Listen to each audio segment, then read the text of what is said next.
Hey everybody, it's Jason Blaha here, and once again it's time for the Q&A, so let's go ahead and knock this out. Alright, first question. Why is it that I can do 3x5 with 70 kg for my overhead press, but when I test my max it's only 80 kg and grindy? And I know for a fact this lifter runs conjugate, this lifter and coach. So let's talk a little bit about that. The overhead press is a unique beast in that when we do an overhead press, the first rep is almost always the most difficult. It's almost always the most difficult. And if you do touch and go, here's what we find, that first rep is hard even when doing an 8 rep set.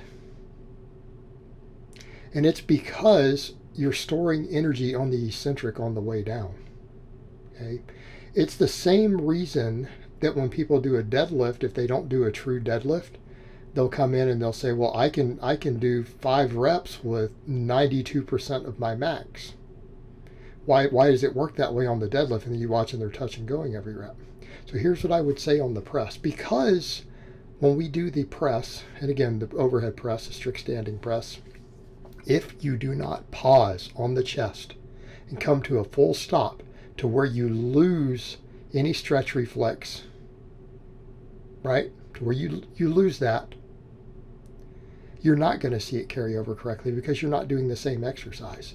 In other words, you don't have an eccentric to store energy on the first rep, or especially when you do a max.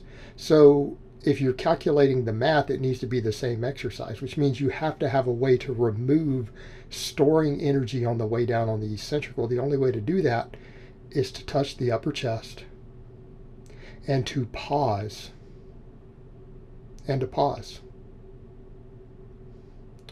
And if we don't do that, it's going to give you an incorrect rep count relative to what you're capable of on a 1 rep max. And I'm predicting, because I don't know what he's doing at the moment, but I am predicting that Amrit in this case, and many of you out there who run into the same problem, you may be doing a touch and go.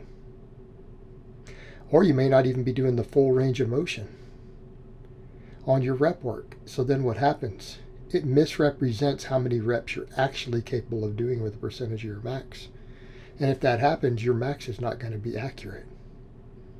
It's not going to be accurate at all.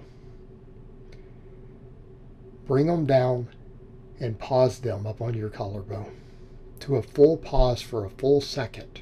Not just a brief pause. Do a full 1/1000 on every single rep and drive back up. Start doing that and it's going to give you a much more accurate predictor. All right, next question. Could you do a lower body workout before an upper body day if you had a day of rest in between? And also, could you do a dynamic effort as a full body workout? Again, this is going to come off different because you guys see me currently have just recently switched for specific reasons, very specific reasons to my specific needs. You've seen me switch from upper lower break to lower upper. Well, in the case of having a day off, what do you mean? You're not doing a lower body before the upper body. You had a day off.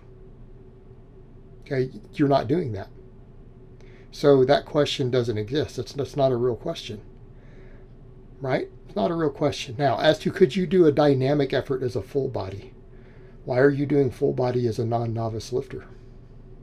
What are you seeking to get by doing full body outside of being a ranked novice? Do you want to make slower gains? Are you trying to make slower progress?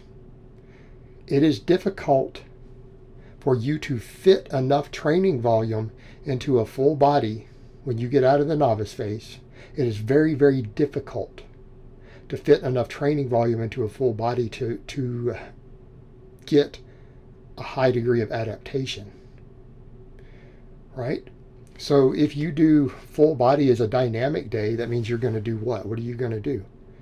You're going to do 9 to 10 sets of speed squat, speed bench, and speed pulls. After you do all that, how much accessory work are you realistically going to be able to do? Are you going to spend 6 hours in the gym to do it?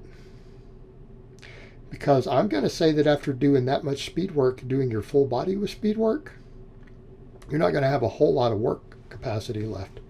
What do you see me doing on speed days? I do about 3 exercises after, on lower days. Right? I do about 3 exercises because that's what I have the energy for. And sometimes on some of those, they may be slightly compromised.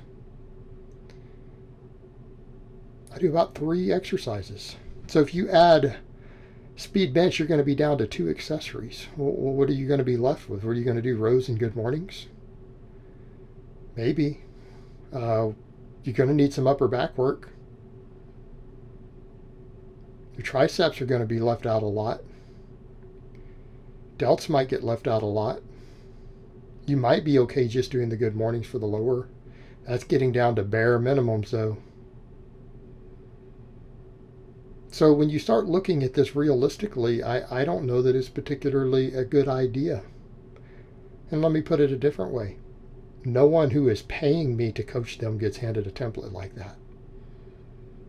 Okay, so should I give you advice that I wouldn't give you if you were paying me money and say it's okay to do something that I would never have you do if you paid me for advice? So should I just give shitty advice as free advice? I don't know that that's a good thing to do. So I'm going to not advise you to do that. I'm not going to not advise you to do that. If you can't recover or you don't have the time, then spread your workouts further out. Okay? You're just going to have to spread your training out a little more if you can't get to the gym 4 days a week. It's fine. You can do conjugate slightly different. You can just spread it out over an extra third of a week. It'll be okay. All right, next question.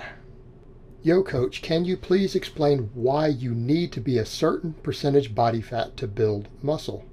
Well, you don't. Or are you asking me why you need to be a certain body fat percentage to build muscle without bulking? Without bulking. That would be the better question. Because if you've dieted all the way down to contest level lean like a bodybuilder, like 5 or 6%, you could build muscle the very next day. As soon as you go into a calorie surplus and up your workload. In fact, I would say even if your training didn't even change for the first couple of weeks, just increasing your calories alone would put muscle on you. You wouldn't even have to train any harder than you'd been training. No progressive overload would be required. So let's come over to the point. It's not your body fat percentage, it's that do you have the energy reserves to build muscle? Building muscle requires calories. Okay, it requires a calorie surplus to build new tissue. Now, hypothetically, if you have a very large amount of body fat, you already have a calorie surplus there. Okay? You already have a calorie surplus to build off of. In theory, the fatter you are, the less you need to focus on calorie surplus to gain muscle. A very, very, very lean person, like if you're 8% body fat and you're trying to gain muscle, you're going to have to eat a pretty large calorie surplus. Someone who's 20% can gain a little bit of muscle with no calorie surplus. They won't gain very much, by the way. It's going to be very, very small because they're going to recomp very, very, very slowly, especially if they're an advanced lifter. It's not going to be anywhere near as fast as you can bulking at 8%, right? But if they did eat a calorie surplus, they would not need as big of a calorie surplus to gain the same amount of muscle anymore, because they can still tap a little bit into the energy reserves they have. Someone who's 30% body fat can probably gain muscle at a good rate without any calorie surplus in almost any situation. Okay? Unless they've exceeded their limitations. Right? Let's see if they have an enormous fat-free mass index. But generally speaking, more calories will always equal more muscle growth. You'll see people will say things like, nope, there's no point in adding more calories beyond this point because it's all fat. That is never true. There is almost no point where adding more calories per day will not cause slightly more muscle growth. There becomes a point where the fat growth starts to exceed the muscle growth at a larger and larger scale. But adding more calories will always create a larger anabolic response. You will always speed up your muscle growth. It just might be that you reach a point where you're gaining 10 pounds of fat for every pound of muscle, which in almost no situation is that a desirable outcome. But it doesn't mean that adding even more calories wouldn't cause more muscle growth. So what we're concerned with is the rate of fat versus muscle. But at no point ever does adding more calories stop becoming more anabolic. Doesn't really occur. It's just a dramatically diminished return. All right, guys, but that's really all I have to say on that today. I hope it's been informative, and I will talk to you guys next time in part 2.